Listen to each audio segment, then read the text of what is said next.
감사합니다. 사랑이 많으신 하나님 아버지, 오늘도 3일밤 예배 주 앞에 나와 또 예배드리게 하심을 감사합니다. 하나님께서 오늘도 붙잡아 주셔서 또 우리 중국 목장 또 하나님께 찬양 드릴 수 있는 은혜를 베풀어 주심을 감사합니다. 우리 목자와 목원들이 정성을 다해 드린 이 찬양을 하나님 받아 주셔서 우리 하는 중국 목장 위에 기도 제목들을 다 이루게 하시고 중국 목장에서 아버지 하나님 예배드리는 모든 분들을 하나님의 크게 복 주시기를 원합니다. 이제 하나님 변함없이 우리를 사랑해 주셔서 오늘도 3일밤 하나님의 제단에 나왔습니다. 우리 모두가 기다려지는 예배요, 아버지 하나님을 바라보고 은혜를 받기 원하는 시간을 하나님이 우리가 또 기대하는 예배요, 또 아버지께서 축복하는 것을 받긴 기대하는 예배를 드리게 하심을 감사합니다. 이 시간도 하나님 주의 살아계신 말씀을 받아들일 때에 우리가 하나님의 영광을 돌리게 하시고 내 삶에 하나님의 생명의 역사가 나타나도록 도와주시옵소서. 우리 하나님의 예향교회가 예향만리 복음을 전하는 교회, 말씀으로 아버지 하나님에 넘쳐서 말씀을 서로 나누며 더 뜨거워지게 하소서. 하나님께 영광을 돌리며 말씀 듣는 사람이 늘어나게 도와줄 줄로 믿습니다. 주님이 함께함을 믿습니다. 예수님의 이름으로 기도합니다. 아멘. 할렐루야. 성경에 보면 구원 얻을 사람은 좁은 문으로 들어가는 사람들이라고 말하고 있습니다. 성경을 보면요, 누구든지 예수 믿으면 다 구원을 받을 수 있지만 성경을 자세히 보면요, 구원받을 사람이 정해놓은 것을 볼 수 있습니다. 노아 시대에도 보아도요, 그렇게 많은 사람들이 있고 또 하나님의 성령 사람이 있지만 구원 얻는 사람은 노아의 방주에 들어간 사람뿐이었습니다. 또 그것뿐입니까? 소돔과 고모라가 그 심판이 있을 때도요, 뭐 롯의 사위들도 있고 부인도 많았지만 결국 그 심판 가운데 구원 얻는 사람은 3명뿐이 없었어요. 롯과 2 딸뿐이 없었습니다. 어떤 분이 조사를 했답니다. 주일날 오후하고 수요일 오후하고 그렇게 기독교인이 많다 그래가지고 다 교회 가서 출석부를 불렀더니요, 진짜 출석에 참석한 사람 몇 명 안 되더라고요. 다 세상에 가 있더라고요. 그런 것을 이렇게 듣고 성경을 볼 때마다 섬찟합니다. 내가 서 있어야 할 자리가 어디인지, 정말 내가 깨어있는 사람인지, 내가 정말 하나님을 향하여 걸어가고 있는 사람인지, 내가 성경을 읽으면서 세상에 유혹되는 사람인지 가끔가다 섬찟해요. 그때마다 돌아서서 하나님 정신 차리게 해주십시오. 내가 영에 이끌린 사람 되게 하소서. 영에 힘들린 사람이 되게 해주십시오. 그런 기도를 하고 합니다. 어떤 곳에 걸어가면 내 몸이 오싹할 때도 있어요. 그때는 그 주저앉아서 또 하나님께 기도를 합니다. 하나님, 이곳이 좀 평안하게 해주십시오. 내가 왜 이래 오싹합니까? 근데 그런 감각도 없이 살아가는 사람도 많이 있습니다. 자, 오늘은 서로 물건을 서로 통용하는 것을 보게 됩니다. 사도행전 4장 32절에 37절에 보면요, 오늘 많은 것을 느끼게 됩니다. 우리가 지금까지 살펴본 초대교회에 주목할 만한 모습은요, 제자리의 성령 세례를 받고 베드로의 설교로 3,000명, 5,000명 회개하여 신자들이 늘어나고 예루살렘 교회가 급성장하는 역사가 일어난 것을 지금까지 봐왔습니다. 또 오늘 본문에서 믿는 무리가 자신의 재산을 팔아 공동체를 위해 내놓고 사도들은 그것을 가지고 가난한 자들을 돌보며 가난한 사람이 없었다는 것을 오늘 말하고 있습니다. 초대교회 성도들은 모든 물건은 하나님의 것이라고 믿어서요, 내 것이라고 하지 않고 서로 나누어 쓰고 서로 도왔던 것입니다. 초대교회의 복음 전파는 상류층보다요 하류층으로부터 시작됐습니다. 탑 라인보다요 바텀 라인으로부터 복음이 시작된 걸 보게 됩니다. 초대교회 성도들의 대부분이 생활 수준이 낮고 가난했습니다. 그들 중에 노예들도 많았습니다. 그래서 초대교회는 구제하는 일에 많은 힘을 기울였습니다. 본문에 소개된 초대교회는 우리에게 주 예수 그리스도로 말미암아 한 마음 한 뜻이 뜻이 되어 서로 나누며 살아가는 공동체의 삶을 교훈해주고 있습니다. 32절에 보니 그런 말을 합니다. 믿는 무리가 한 마음 한 뜻이 되어 모든 물건을 서로 통용하고 자기 재물을 조금이라도 자기 것이 하는 이가 하나도 없었더라. 참 성령의 역사가 아니면 불가능한 거죠. 형제가 살아도 네 것 내 것이 있습니다. 내 신발 신었다가 큰일 나는 거죠. 내 스카프 거쳤다는 동생이 큰일 나는 겁니다. 성령께서 하신 일 가운데 하나하나가 되는 것이 있는데요. 그렇기 때문에 바울은 예배소서 4장 3절에 그렇게 말합니다. 성령이 하나 되게 하사 그 하나 되게 하신 것을 힘써 지키라고 말합니다. 성령님께서는 하나님과 인간이 하나 되게 하시고요. 성령님께서 사람과 사람이 하나 되게 하시고요. 성령님께서는 가난한 자와 부자가 하나 되게 하시고요. 성령님께서는 배운 자와 배우지 못한 자가 하나 되게 하십니다. 그래서 성령의 역사하는 교회는 이런 모습을 보면 알 수 있습니다. 서로 갈라치게 하는 그런 교회는 성령이 역사하지 않는 거죠. 네 것 내 것을 막 가지고 싸움하고 달려들고 그러는 교회는 성령이 역사한다고 볼 수가 없는 거예요. 어떤 경우든 분열시키는 것은 사탄이 하는 일이라는 것입니다. 사탄은 갈등하게 만들고 싸우게 만든다는 것입니다. 그래서 성령은 화해하게 하시고 화목하게 하시고 하나 되게 하는 것이 성령님의 역할인 것입니다. 그런데 마음을 이루는 일은 한 마음을 이루는 일은 우리 스스로의 힘으로 불가능하다는 것입니다. 예수 그리스도의 마음을 품지 않으면 우리의 마음은 항상 두 마음을 가지게 됩니다.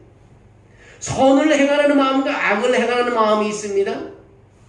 영을 쫓는 마음과 육을 쫓는 마음이 있습니다. 이렇게 하면 두 마음이 서로 대립되어 있습니다.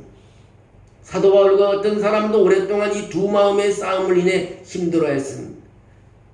고민을 로마서 7장 24절에 22절에 24절에 사도 바울은 이렇게 고백합니다. 내 속사람으로는 하나님의 법을 즐거워하되 내 지체 속에서 또 다른 법이 내 마음의 법과 싸워 내 지체 속에 있는 죄의 법으로 나를 사로잡는 것을 보는도다. 오호라 나는 공고한 사람이로다. 이 사망의 몸에서 누가 나를 건져내라. 그렇게 말을 하고 있습니다. 두 마음이 대립하고 조화되지 못할 때 우리는 갈등하게 됩니다. 이 갈등이 심하게 되면 정신 이상 현상이 일어나는 거죠. 마음이 하나 되어야 정신적으로 건강하게 살아갈 수 있습니다. 다른 사람과의 관계 속에서 내 마음과 내 뜻대로 하려면 상대방의 불만이 있고 상대방의 마음과 뜻대로 하면 이번에는 내가 불만족스러워지는 것입니다. 그러면 우리가 한 마음 한 뜻이 되려면 어떻게 해야 할까요? 방법은 오직 하나. 예수의 마음을 갖는 것입니다. 두 사람 사이에 갈등이 생기게 서로의 마음과 뜻을 주장하지 말고 예수의 마음을 가지고 살면 되는 것입니다. 그럼 갈등과 다툼은 다 사라지는 것입니다. 초대교회 성도들은 예수의 마음으로 한 마음 한 뜻이라고 말하고 있습니다.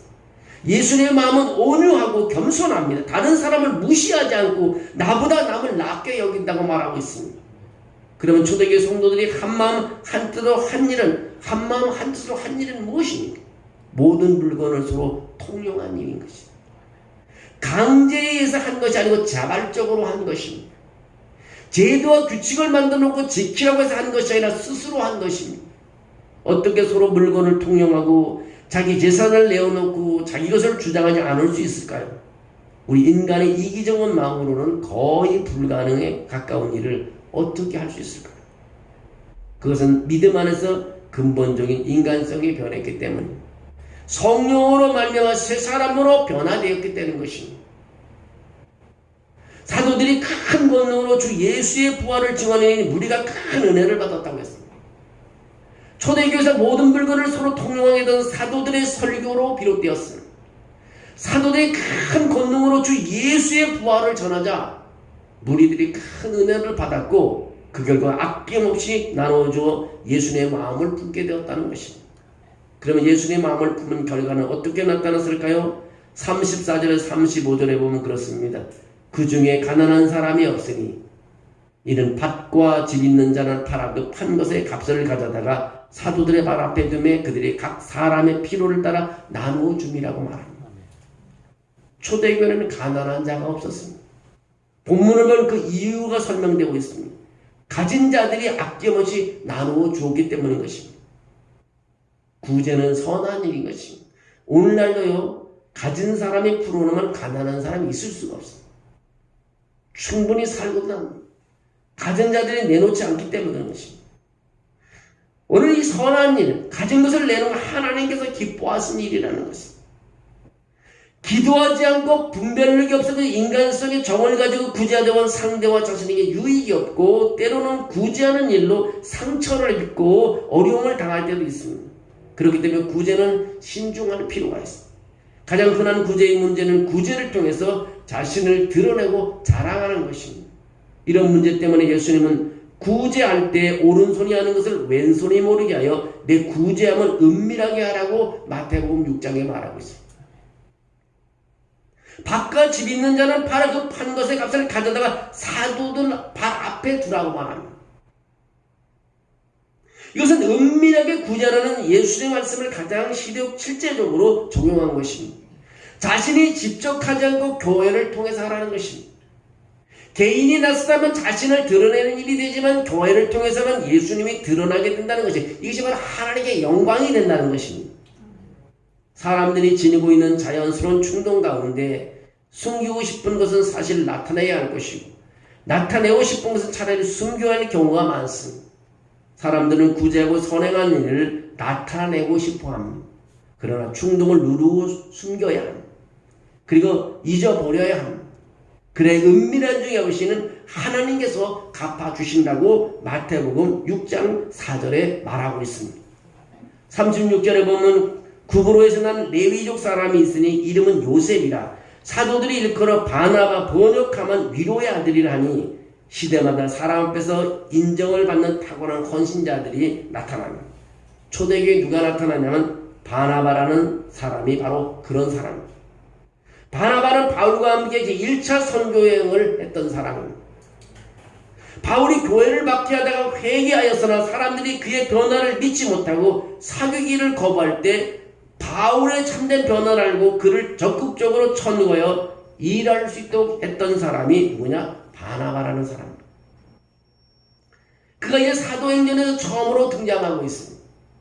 사도행전의 기록자 누가는 가장 먼저 그가 레위족이라는 사실을 소개하고 있습니다. 레위족이 뭡니까? 레위족은 하나님께서 직접 직무를 주신 자들입니다.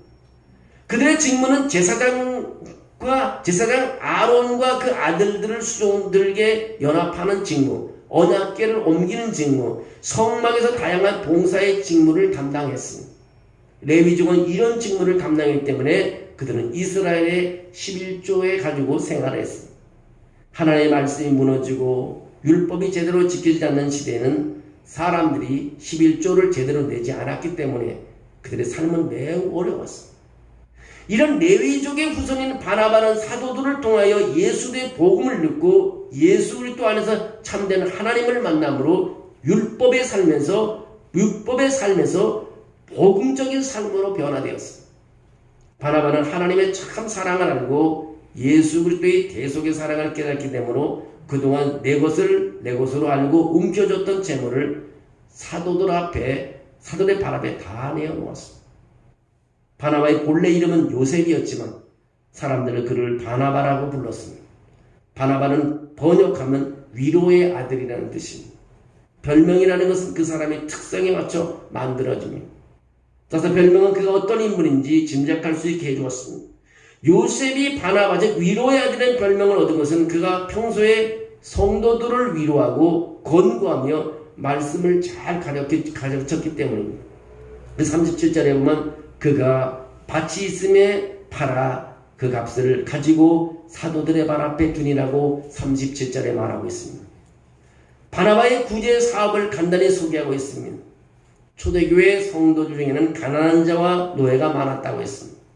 재산이 많은 자들도 있었지만 예수를 믿는다고 핍박의 대상이 되고 강제로 재산을 빼앗김으로 구제를 받아야 할 사람들이 많았습니다. 그렇기 때문에 초대교회는 구제 사업이 최대의 과제였습니다. 교회가 부흥하면서 어려운 사람들이 날로 늘어나자 은혜 받은 바나바는 크게 결심하고 자기의 밭을 팔아 그것을 교회에 헌납했습니다. 이것은 자신의 생애를 온전히 하나님께 맡기고 살리겠다는 바로 자세합니다. 하나님께 자신을 맡기지 않고는 자기 주머니에 있는 것을 다 내놓을 수 없어요. 하나님께 자신을 다 맡겼다고 생각하니까 자기의 집을 팔아 낸 겁니다. 자기는 하나님을 위해 살겠다는 결심을 내지 않고는 불가능한 아닙니다. 이쪽으로 갈까 저쪽으로 갈등하는 사람은 할 수 없는 일입니다. 하나님께서는 바나바의 이 같은 헌신을 기쁘게 받으시고 후일에 그를 초대교회의 가장 위대한 인물 중에 한 사람으로 사용하십니다. 초대교회 공동체에 정말 아름다웠습니다. 이 바나바는 안디옥 교회의 수장이 되게 됩니다. 하나님께서 세우는 지도자가 되는 것입니다. 어떤 제도나 인간적인 방법과 대책으로는 이 세상을 모두가 살기 위한 세상을 만들 수 없습니다. 오직 믿음 안에서 성령으로 변화받아야만 가능한 것입니다. 성령의 역사가 있어야만 누가 나서지 않아도 복잡하고 고충스러운 제도를 만들지 않아도 살기 좋은 하나님의 공동체가 이루어지고 서로 사랑하게 되고 서로 보살피게 되고 서로 존중하게 되는 것입니다. 그럼 우리는 초대교회를 통해서 다시 한번 성령으로 말미암아 우리 자신의 변화가 중요하다는 것을 깨달고 늘 성령 충만을 추구해야 됩니다. 초대교회 공동체는 하나님 나라의 모습을 조금 보여준 것입니다. 하나님 나라가 임하지 않고는 어떻게 내 것을 내 것이라고 말하지? 자기 것을 남의 것이라고 네 것 내 것이 없는 세상이 어디 있겠어요? 하나님의 나라, 하나님의 나라의 일부를 보여준 것입니다. 이 세상에는 모든 것이 불완전해서 지속적으로 그런 공동체를 유지하기가 어렵습니다. 주님께서 다시 오실 때 성도들이 모여서 주님을 뵙고 주님 같이 살 수 있게 되는 그날이 오면 가능하게 되는 것입니다. 그런 사회가 있고 그런 사회가 다 온다는 사실의 위로를 받고 평등한 사회에서 소망을 가지고 살아야 합니다. 여러분, 오직 성령님만이 우리 인간의 한계를 극복하게 하십니다. 하나님 보시기에 아름다운 살 수 있게 한다는 사실을 기억하고 오늘 성령 충만한 것이 참으로 중요합니다. 나는 이 8장에 보면은 바울이 7장에서 이제 로마서 우리 7장에 아까 얘기했지만 로마서 7장에서 로마서 8장으로 넘어갈 때 보면 참 너무 놀라운 역사가 있습니다. 오늘 한번 그것만 하고 말씀을 마치려고 합니다. 로마서 7장 뒤에 하고 로마서 8장 우리 첫 번째 보면요. 참 제가 한번 읽어보겠어요. 아까 제가 좀 읽다가 말하는데요. 로마서 7장 한번 내가 한번 보겠습니다. 자, 로마서 7장 21절에 제가 한번 읽어볼게요. 그러나 내가 한 법을 깨달았느니 그 선을 행하기 위해 나에게 악이 함께 있는 것이로다. 아까 자기 두 마음이 있다 그랬잖아요. 내 속으로는 하나님의 법을 즐거워하되 내 지체 속에 다른 한 법이 내 마음의 법과 싸워 내 지체 속에 있는 죄의 법으로 나를 사로잡는 것을 보는도다. 오호라 나는 공고한 사람이로다. 이 사망의 몸에서 누가 나를 건져내랴. 우리 주 예수 그리스도로 말미암아 하나님께 감사하리로다. 그런즉 내 자신의 마음으로 하나님의 법을 육신으로는 죄의 법을 섬기노라. 자, 로마서 8장 1절 2절 나옵니다.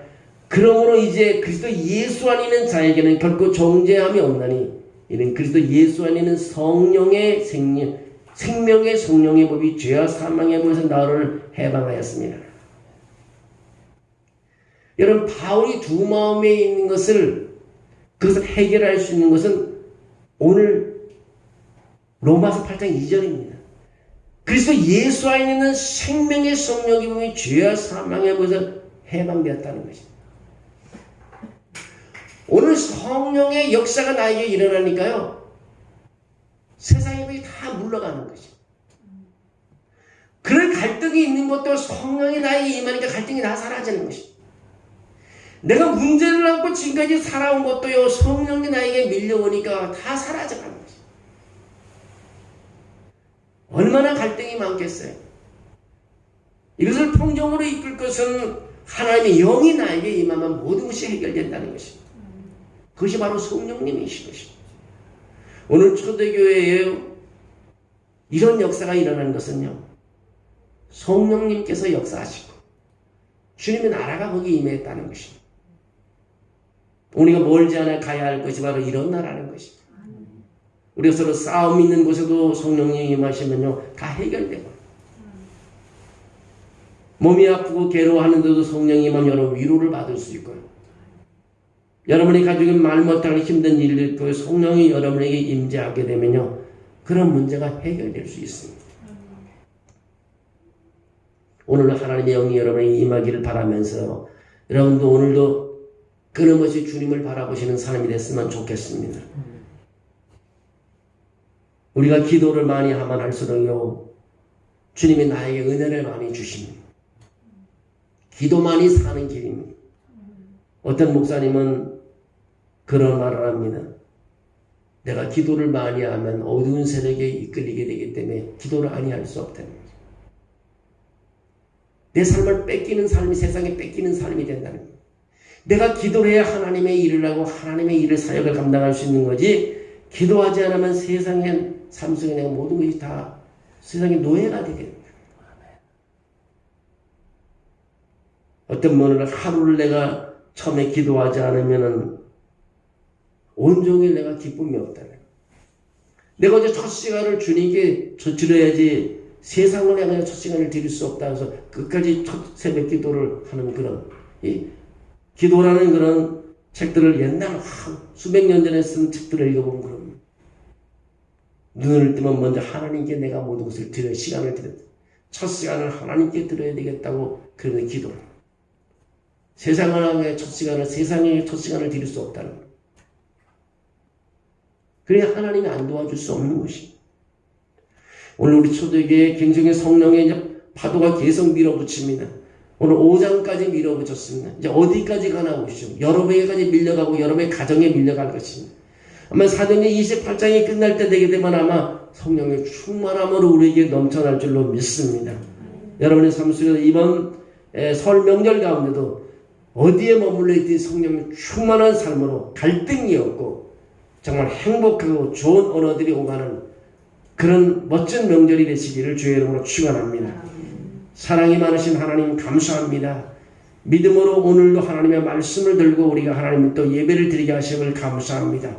오늘 오직 한 가지, 성령님께서 하나님의 우리에게 찾아오실 때 우리가 하나가 되고 어둠이 사라지고 미움이 사라지고 질투가 사라지고 분열이 사라지고 하나가 되는 것을 믿습니다. 오늘 하나님의 은혜가 우리에게 넘치게 하셔서 우리가 그런 성령의 이끌림에 성령 충만한 환경 속에서 살 수 있도록 도와주시옵소서. 믿음의 사람이 어디 가서 있든지 믿음의 사람 한 사람으로서 가정이 살고 저들의 사업장의 일터가 새로워지고 교회가 살고 직장이 사는 역사가 있게 도와주시옵소서. 오늘 변함없이 우리를 사랑해 주시면 감사합니다. 은혜가 넘치는 삶이 되게 도와주시옵소서. 주의 영이 함께함을 믿사옵고 예수님의 이름으로 기도합니다. 아멘. 우리 찬송가 우리 한 장 드리겠습니다. 365장 한번 드릴까요? 365장.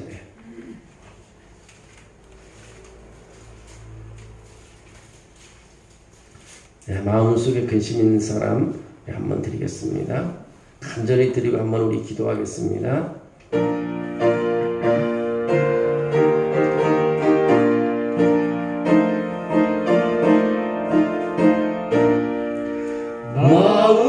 마음속에 근심 있는 사람 주 예수 앞에 달려라. 슬픈 마음 있을 때라도 주 예수께 아뢰라. 주 예수 앞에 달려라.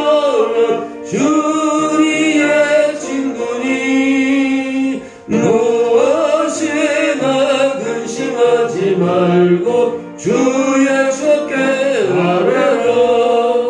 눈물 나며 기쁜 한숨 쉴 때 주 예수 앞에 달려라. 은밀한 죄 내게 있더라도 주 예수께 아뢰라. 주 예수 앞에 달려라. 주님의 친구니 무엇이나 근심하지 말고 주 예수께 아뢰라.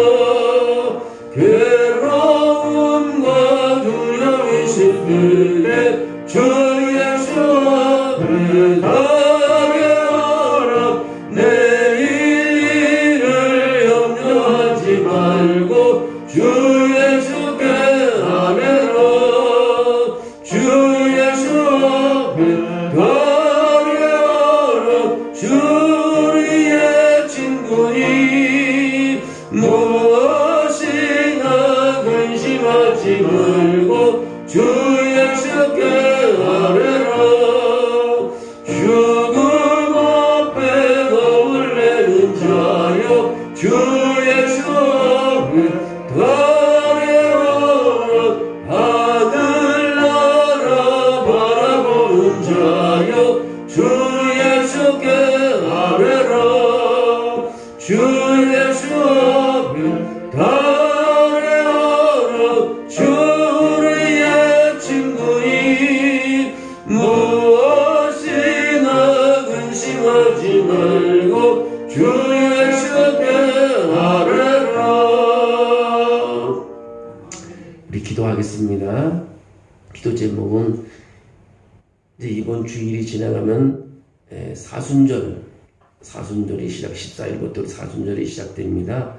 사순절 우리 여러분 사순절 정말 우리가 기도할 수 있는 마음을 지금 기다리고요. 사순절 때 기도하는 거 다 응답될 수 있도록 사순절 기도 제목과 사순절 기간에 정말 하나님께서 은혜를 베풀어 달라고 지금부터 준비하시고요. 그 다음에 15일부터 우리 어성경 구약 성경을 전체 개론을 통해서 공부합니다. 그래서 여러분 이제 시작하는 거 정말 하나님께서 우리 어성경 구약 일독학교 성경이 읽어지네 우리 정말 공부할 때 정말 성경이 눈에 열릴 수 있는 그런 공부하는 사람들과 우리 교회가 잘 성경 공부 잘 할 수 있도록 기도해 주시고요. 또 여러분이 또 정말 이번 기도를 통해서 정말 하나님께 모든 것을 소원할 수 있고 이룰 수 있도록 정말 하나님 우리 교회가 또 한층 더 기도로서 부흥할 수 있는 교회가 되게 해달라고 여러분 세 가지만 교회를 위해서 성경 공부를 위해서 또 사순절을 위해서 사순절 제가 성경 구절 하나 줬죠. 내가 그리스도와 함께 십자가에 못 박혔나니 그런데 이제는 내가 산 것이 아니요 오직 내 안에 그리스도께서 사신 것이라. 이제 내가 육체 가운데 사는 것은 나를 사랑하사 나를 위해 자기 몸을 버리시는 하나님의 아들을 믿는 믿음 안에서 사는 것이다. 저는 이 말씀을 가지고 옛날부터 말씀이고 다 아는 말씀이냐 그래도 밤에 자다가도 눈을 떴을 때 한 번 또 하고요. 차를 몰기 전에도 한 번 하고요. 교회 와서도 앉았다 한 번 하고요. 예배 들어오기 전에도 한 번 하고요. 이 말씀이 내 몸에 아주 그 각을 질 수 있도록 하고 있습니다. 여러분 이 말씀을 끝까지 붙잡고 우리 교회와 우리 교회 성도들이 승리하기 위해서 그리스도께서 내 안에 사는 것이다. 이제는 그리스도 내 안에 삶을 사신 것이다. 어떻게 되겠어요? 그리스도가 내 안에 살면 어떻게 되겠어요? 또 마지막에 하나님의 아들을 믿는 믿음 안에서 사는 것이다. 신앙생활 다 한 거죠. 여러분도 이 말씀을 꼭 외우십시오. 성경이 없어도 어디가 그늘 밑에 앉아도 이 말씀만 외울 수 있도록 조금 신경 쓰면 다 외울 수 있습니다. 성경은. 그래서 이제는 예배 전에도 하고 예배 끝나고도 하고 길을 걸어가도 하고 많은 말씀 중에 이번 사순절 기간에는 갈라디아서 2장 20절만 외울 수 있도록 여러분 그랬으면 좋겠습니다. 오늘 세 가지 기도합니다. 어성경을 위해서 기도하시고 사순절을 위해서 기도해 주시고 또 교회가 기도로서 일어나는 교회가 되게 해달라고 여러분 간절히 한번 이 시간에 한번 2분 동안 한번 기도하도록 하겠습니다. 다 같이 한번 주여 하겠습니다. 주여